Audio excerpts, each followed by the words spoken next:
All right, so you're going to be on the train. You're going to hover over it. You're going to right click, save image as. Go ahead and click save. Go to your onshape assignment. You're going to click create document. You're going to title it train. Create. Every time you go into onshape for the first time, you're going to click over here where the dice is. Click on where it says front. Then you're going to click sketch and click the first 4 boxes. Down here in the bottom left-hand corner, there's a plus sign. You're going to click import because we want to import that image in. Under your search bar, you're going to type in the word train. It should be the first one that comes up for you guys.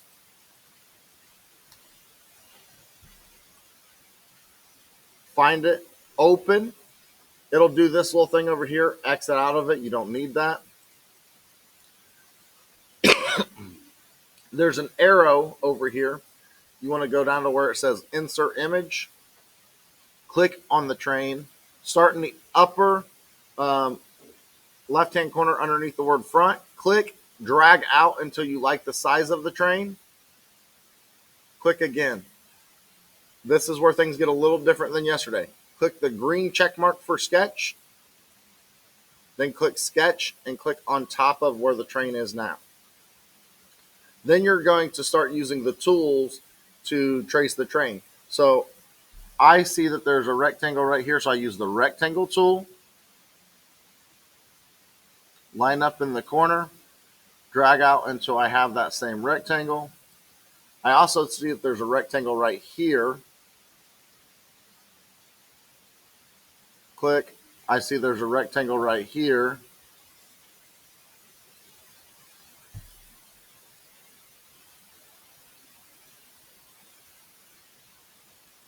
I see there's another one right here.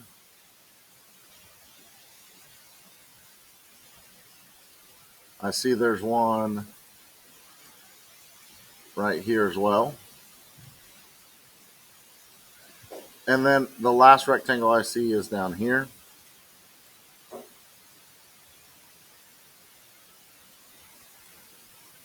Now, then I'm going to use the line tool and I'm going to trace the individual lines.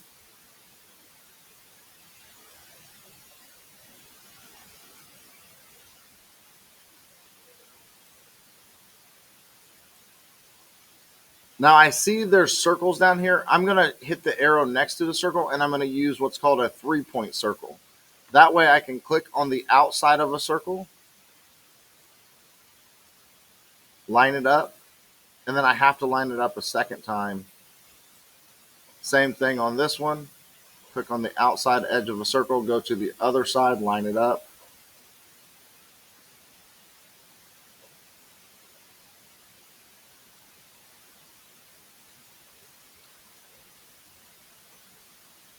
There we go. Same thing here.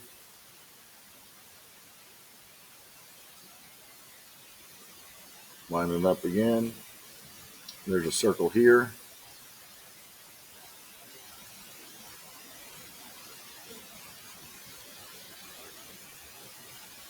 Line it up the best you can.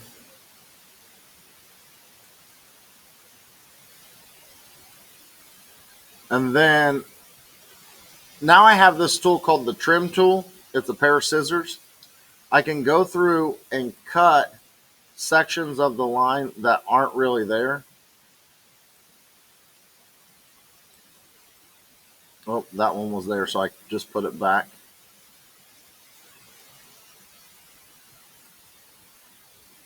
That means these ones aren't there.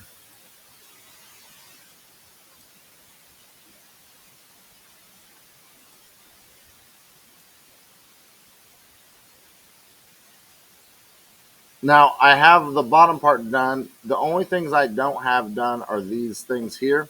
That would be the arc tool. Click on the corner, click on the corner, pull it up until it matches, click. Now this one's a little bit different. I want to use this tool here that's called the spline tool. This, I want to click, you click very close. Spline tool, you zoom in, click, and follow the line. You want to click every so often because the line bends. And so you want to follow that and click very often because otherwise you're going to not be the same line.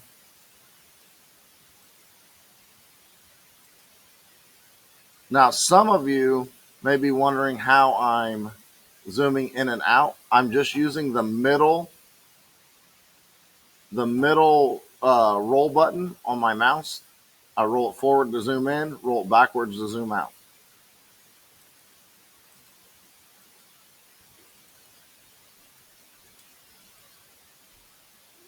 Now, once I get it connected, I click escape. It takes that tool out. Now, here's the cool part. I've traced everything I need to. Green check mark on my sketch number 2. If I go over here to my window that shows the different sketches, sketch number 1 was the only one I had the image in. If I hide it, all I can see is this is what I traced. This is what I drew. Okay? If I want to get back into a sketch because I see something that needs to be done again, I double click the sketch. Oh, it says to add your name. So I draw a small box and I put my name. Green check mark. Now, this is really important. Does everyone see how it is kind of gray on the inside here? If it does not turn gray, that means it's not closed, which means it cannot be turned to 3D. For example, let's say that I cut this piece out there. See how that square is no longer gray? Rectangle is no longer gray, it's white. I can turn everything else 3D, but not that piece. So you have to make sure that it turns gray, or you will not be able to turn it 3D. It has to be closed. Now, once I have this all done, I take a screenshot of it, I submit it to Canvas.